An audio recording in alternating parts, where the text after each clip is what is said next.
증여세 상속세 부동산세 양도세 세상 세금 너무 많아 안수남의 세세세.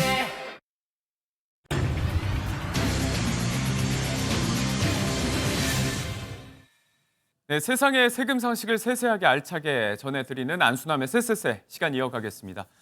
설 연휴 때 많이들 주고받으셨을 세뱃돈 관련해서 증여세 이야기, 또 오늘 혼인 출산 공제 이야기까지 한꺼번에 한번 해보도록 하겠습니다. 수요일의 남자 안수남 세무사님 모셨습니다. 어서 오십시오. 네, 안녕하세요. 네, 네. 명절 지내고 처음 뵙습니다. 명절 잘 보내셨죠? 네, 덕분에 잘 보냈습니다. 네. 네.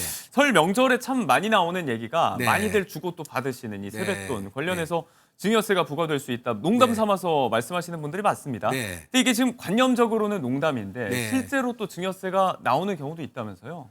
그렇습니다. 이게 통상적으로 우리가 사회 통념이라는 표현을 쓰는데 예.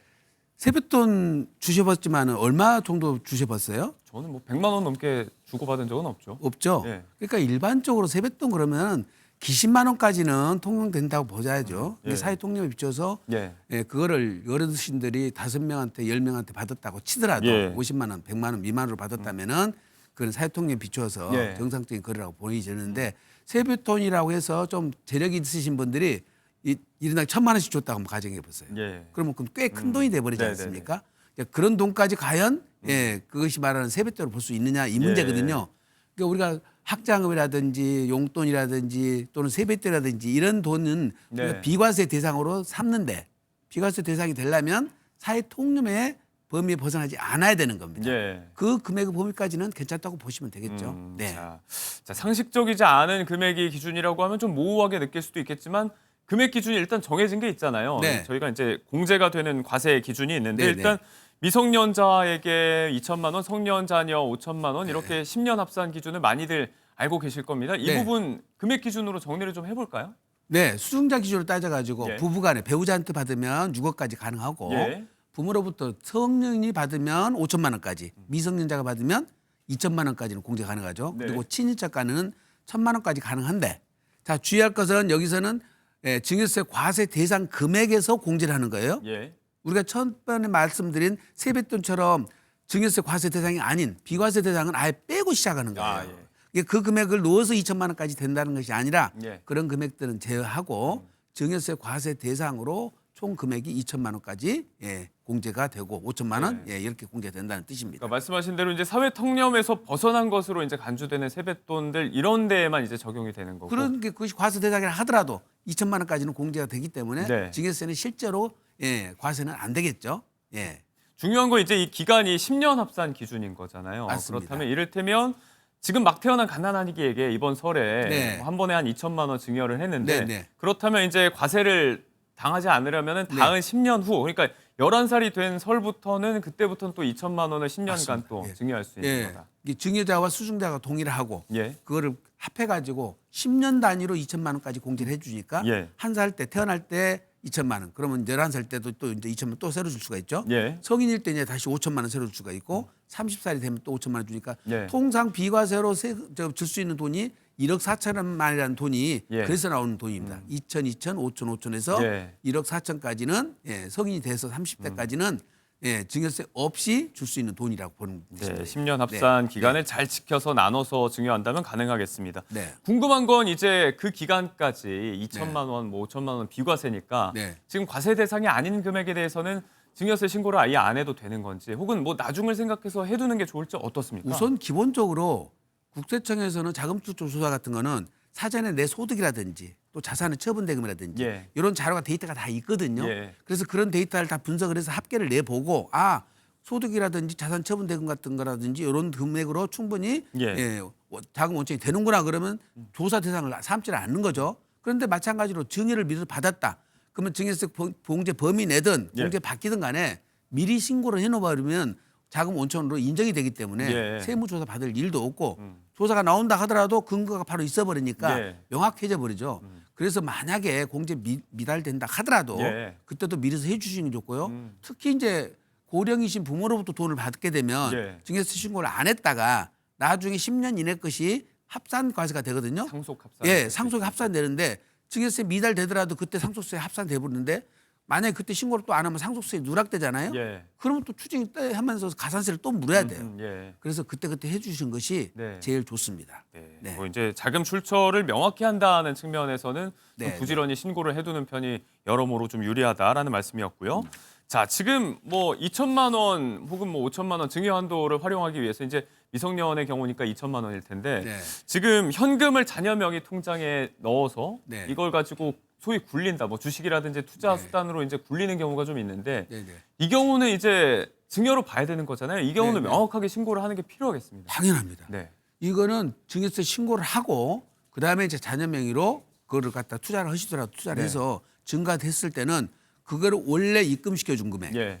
최초 그 증여 금액이 증여가액이 되기 때문에 그걸로 불어난 금액은 증여세 과세 대상이 아니겠죠. 예. 네, 그래서 처음에 반드시 이체할 때 그 순간에 증여세 신고를 꼭 해주셔야 됩니다. 네, 요즘 네. 뭐 ETF라든지 코인들도 많이 하시는데 네. 이런 것들이 나중에 가치가 올라도 이 상승분에 대해서는 뭐 증여세 과세 대상이 아니다. 아닙니다. 예. 금 같은 경우도 나중에 오를 거 기대해서 뭐 돌 때부터 선물들 많이 하시는데 네, 마찬가지 이야기인 마찬가지입니다. 거죠. 예. 증여 시점에서 가액을 하고 예. 증가된 그런 과세세에서 빼게 돼 있습니다. 네. 네. 자, 그렇다면 이 경우 어떤가요? 지금 주식이 주가가 나중에 올라서 이제 팔게 되면 양도소득세가 부과되는 경우가 있는데 네. 자녀가 커서 지금 올랐던 주식을 팔게 된다면 그때는 양도소득세 어떻게 되는지요? 주식 투자는 좀 조심하셔야 되는 것이 예. 증여받은 금액 가지고 주식을 한 번만 사서 그냥 그걸 놔뒀어요. 예. 그랬더니 그 가치가 올라갔어. 그거는 자녀의 증여 금액으로 받은 금액으로 투자를 했기 때문에 문제가 안 생기는데 네. 가끔 부모님들이 자녀 명의로 주식 투자를 하시면서 샀다 팔았다 계속적으로 반복적으로 하시는 분들이 있어요. 예. 그런 경우에는 오히려 자식 명의로 명의신탁을 해가지고 네. 실질적인 부모가 투자를 해가지고 자녀 돈을 불려준 거라고 봐서 예. 오히려 그런 경우에는 최종적으로 증가된 금액을 증여로 볼 수도 있고요. 적극적으로 투자 개입을 했다는 정황이 있습니다. 예, 명의신탁으로 또 볼 수 있기 때문에 네. 그렇게 자녀한테 증여한 금액에 돼 가지고는 부모님이 개입해서 적극적으로 투자를 하시면 안 됩니다. 예. 그리고 나서 만약에 자녀가 상장 주식 같으면은 대주주야 되니까 증여세 양도세를 낼 일은 없겠죠. 예. 비상장 주식이나 해외 주식 같으면은 양도세를 낼 일이 생길 겁니다. 예. 그거는 자녀 명의로 자녀 돈 가지고 내야지 부모님이 대신 내주면 네. 그것도 또 증여세가 돼버려요. 과세 대상이 됩니다. 네. 그래서 증여세 납세 의무자는 자녀고 자녀가 돈을 내야 된다. 부모님이 대신 내주면 네. 그것도 증여세에 해당된다. 어. 주의하셔야 됩니다. 네, 해외 네. 주식과 비상장 주식의 경우 주의를 좀 하셔야 되고 네. 말씀하신 대로 이제 적극적으로 뭐 명의 신탁해서 투자 개입하면 안 되기 때문에 네. 그냥 한번 묵혀두면 되는 우량주라든지 ETF 이런 것들 많이 맞습니다. 하시는 한 것 같아요. 번에 투자를 해서 가만히 놔두는 것이 예. 최상입니다. 그런 경우. 네. 네. 자, 앞서도 이제 투자 수단으로 쓸 수 있는 증여 방법이 이제 여러 가지라는 말씀을 드렸는데 어떻습니까? 이게 워낙에 많다 보니까 실무적으로 보시기에 네. 지금 뭐 우량주 이런 이야기도 해주셨지만 네. 어떤 것들에 투자를 하는 방법을 좀 권하시는지 어떤 것들 많이 하세요? 저희들이 통상적으로 예. 투자 금액 방법까지는 얘기를 안 하고요. 네. 본인들이 각자 알아서 투자를 어떤 방향으로 해서 이렇게 됐으면 가치 증가가 일어나면 증여세에 해당이 됩니까 안 됩니까? 이런 문의가 더 많죠. 예. 이게 마찬가지예요. 돈을 줬는데 부동산을 사뒀어. 부동산 가치가 증가했잖아요. 예. 그것 가지고 과세 대상으로 삼는 건 아닌 것처럼 예. 투자 대상 자산이 뭐든 간에 상관은 없고 다만 증여 온천인 그 돈 가지고 예. 투자를 해서 가치 증가가 일어난 것에 대해서는 추가 증여세 과세는 안 한다. 네. 이 정도로 정리해 주시되 네. 다만 부모님이 자녀 명의를 빌려서 직접적으로 사고팔고 해서 가치 증가를 일으켰다. 예, 그런 경우는 그 가치 증가까지 과세 대상 삼고 있고 예. 심지어는 이제 부동산 같은 거 이런 게 있어요. 임야를 줬어요. 예. 자녀한테. 네. 근데 임야를 그대로 놔두면은 임야 가치 상승은 상관이 없는데 네. 그걸 대지로 개발을 했어요. 어허. 그게 임야를 줬을 때는 1억이었는데 대지로 개발해 두니까 그것이 5억이 됐어요. 네. 물론 돈은 자녀 돈 가지고 했을 수도 있죠. 그러나 개발 행위 자체를 부모님이 했다면 예. 그 가치 증가가 일어난 부분도 증여세 과세 대상으로 삼고 있어요. 예. 그래서 이렇게 적극적 행위를 해서 부모가 해서 가치 증가가 일어난 이 부분들은 네. 그것까지 또 증여세가 과세될 수가 있으니까 케이스별로 다 따로따로 판단을 해봐야 될 것 네. 같습니다. 세부적인 행위에 대해서는 좀 조심을 하셔야 될 것 그렇습니다. 같습니다. 예. 자, 성년 자녀에 대한 증여 이야기로 이제 좀 넘어가 네, 보도록 네. 하겠습니다. 앞서 네. 말씀을 주신 대로 이제 10년간 5천만 원까지가 이제 합산이 되는 금액인데 네. 이 부분은 좀 헷갈려 하시더라고요. 이제 부모로부터 받는 거니까 네. 부모 각각에 해당이 되는 건지 합산해서 보는 건지 헷갈려 제일 하세요. 실수가 많은 부분이 이 부분이에요. 예. 부모님 그러니까 아버지 따로 어머니 따로 받는다고 생각을 또 하시고 예. 이게 또 할아버지 할머니도 또 따로따로 받는다고 생각하시는데 직계 존속으로 받을 때 5천만 원 한 번. 네. 그 존속에는 존속 배우자가 포함됩니다. 그러니까 부모님도 되지만은 할아버지 할머니도 존속이 다 돼버리잖아요. 다 포함이 돼서요. 포함해서 한 번밖에 안 해주세요. 네. 대신 이제 이런 경우는 있어요. 예. 아버지한테 증여를 받았어요. 근데 아버지가 돌아가셨어요. 그러면 그때는 어머니한테 또 받아. 예. 그때는 합산이 안 돼요. 아, 그래요. 네. 또 부모님이 살다가 이혼하셨어. 예. 그러면 나한테는 직계 존속이지만 네. 직계 존속 배우자가 안 돼버렸잖아요. 어머. 그때는 아버지한테 따로 받고 네. 어머니한테 따로 받을 수가 있어요. 그렇군요. 또 마찬가지로 시아버지 시어머니가 있으면 네. 이분들은 직계 존속이 아니에요. 그렇죠. 예, 시아버지 시어머니는 따로따로 받을 수가 있어요. 네네. 장인 장모도 마찬가지입니다. 아, 사위 입장에서는 네네네. 장인 장모는 직계 존속이 아닙니다. 그래서 이제 뭐 며느리 사위에게 따로따로 분산 증여하는 경우가 지금 각각의 과세 구간이 달라지기도 하지만 그렇습니다. 말씀하신 대로 이제 증여자가 또 달라지기 때문에 예. 그래서 합산이 안 돼서 세율 적용이 되니까 저가로 네. 되겠죠. 네. 그래서 꼭 역으로 이렇게 하는 게 시아버지 시어머니는 며느리한테 주고 네. 장인 장모는 사위한테 줘서 직계 비속한테 주는 것보다 네. 오히려 그렇게 유리하게 되는 것이죠. 네, 그때는. 고려를 해볼 만한 전략이 될 수 그렇습니다. 있겠습니다. 예. 다만 뭐 아버지에게 5천만 원 받았음에도 불구하고 어머니한테는 안 받았으니까 받을 수 있다 이렇게 생각하시는 건 네. 잘못됐다. 그렇습니다. 라는 이야기입니다. 네, 네. 자, 10년 부부 합산 규칙이 뭐 포인트일 것 같습니다. 일단 뭐 10년 합산이니까 이 네. 기간 내에 5천만 원은 괜찮은데 네. 이후에 또 10년 안에 5천만 원을 초과하는 금액이 또 증여가 됐다면 네. 여기에 대해서는 각각의 과세 표준에 대한 누진세율 맞습니다. 구간이 있는 거죠. 그렇습니다. 네. 그러니까 증여가액을 처음 한 번 줬던 금액에다 합산을 한 다음에 예. 증여재산 공제액이 있지 않습니까? 그걸 빼고 세율 구간이 1억 미만은 10%, 5억 네. 미만은 20%니까 해당 구간의 세율을 적용해서 예. 증여세를 산출하고 기납부한 세금이 있으면 그걸 공제해 주게 되는 거죠. 네. 그래서 증여할 때마다 10년 이내 건 다 합산이 이루어지고요.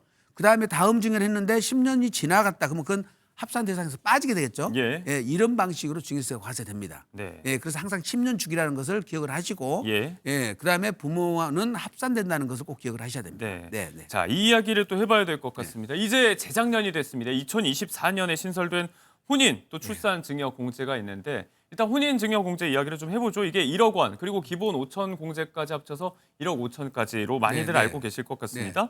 명확하게 정리를 좀 해주실까요, 이 내용을? 요게 세법이 도입된 것이 2024년 예. 1월 1일부터 도입됐고요. 예. 그다음에 혼인할 때 부모로부터 한 번만 받아야 돼요. 1억을 예. 한 번만 받는 거. 기초공제는 이제 5천만 원 항상 있는 거니까 네. 1억 한 번 받는데 여기에 출산하고 겹쳐서 예. 만약에 주게 되면은 혼인과 출산 합해가지고 1억입니다. 음. 그러니까 남자 쪽에서 1억 5천을 받을 수가 있고 예. 배우자인 아내 쪽에서 또 집에서 1억 5천을 받을 수가 있으니까 네. 합해지면 3억까지는 가능하죠. 그렇죠. 중요한 거는 출산하고 결혼하고는 합해서 1억이라는 예. 것이고 결혼은 미리서 받을 수가 있어요. 출산은 미리 받는 게 없지만 아, 그렇겠죠. 결혼은 미리서 받아서 준비해서 자금을 쓰라는 뜻이에요. 예. 중요한 거는 자금을 받았는데 2년 안에 혼인을 안 하게 되면은 추징 사유가 됩니다. 그래서 만약에 파혼이 됐거나 예. 애정이 없어졌으면 수정 신고를 반드시 해주셔야 예. 됩니다. 자, 예. 자, 혼인 출산 다 합쳐서 생애에 딱 한 번 총 1억 이래서 혼인 출산 공제로 묶어서 많이들 생각을 하실 것 같습니다. 네. 출생 같은 경우는 이제 출생일이 기준이 될 테고요. 또 출산 이후에 아동 수당도 받잖아요. 네, 네. 이거는 지금 아이 명의 계좌로 바로 받으면 증여가 아니란 이야기를 하는데 네, 네. 그러면 이제 부모 계좌에 스치기만 해도 이제 증여가 되는 건지 이건 아니 어떻게 그 자체가 비과세 대상이기 때문에 네. 아이 통장을 받든 부모 통장을 받든 상관은 없어요. 예. 근데 문제는 부모 통장을 받아 가지고 그걸 부모님이 써버린 다음에 네. 다른 돈하고 섞여 가지고 그거를 돈을 아동한테 넘겨주면 이 돈에 꼬리표가 없지 않습니까? 다른 용도로 혼용이 되는 경우가 혼용이 돼버리면 문제가 문제가 될 수가 네. 있으니까 그냥 받을 때부터 아동 계좌를 미리서 받아버리신 것이 네. 제일 정확하게 비과세 대상으로 불가될 수가 있습니다. 네, 그 편이 좀 간편하고 안전할 수 그렇습니다. 있다. 예. 자, 오늘 뭐 세뱃돈, 자녀 통장, 주식, 금증여의 혼인 출산 공제까지 쭉 이야기해봤습니다. 네. 가장 많이 발생하는 실수 마지막으로 하나만 당부 말씀을 좀 해주실 수 있을까요? 우선 기본적으로 10년이라고 따지실 때 내가 10년 여기서 봤던 10년을 역으로 계산을 잘 하셔야 되는데 10년이 넘은 줄 알고 세금을 또 줬는데 네. 이내에 들어와가지고 합산이 돼가지고 예상 세금보다 꽤 많으신 분들이 많습니다. 그래서 증여세 신고를 다 보관을 하시고요. 네. 추가로 증여줄 때는 10년이 꼭 넘었는지 안 넘었는지 네. 확인해서 주셔야 됩니다. 네, 관련돼서 주의사항 당부 말씀도 주셨습니다. 네. 안수남 SS세 안수남 세무사님과 함께했습니다. 고맙습니다. 네.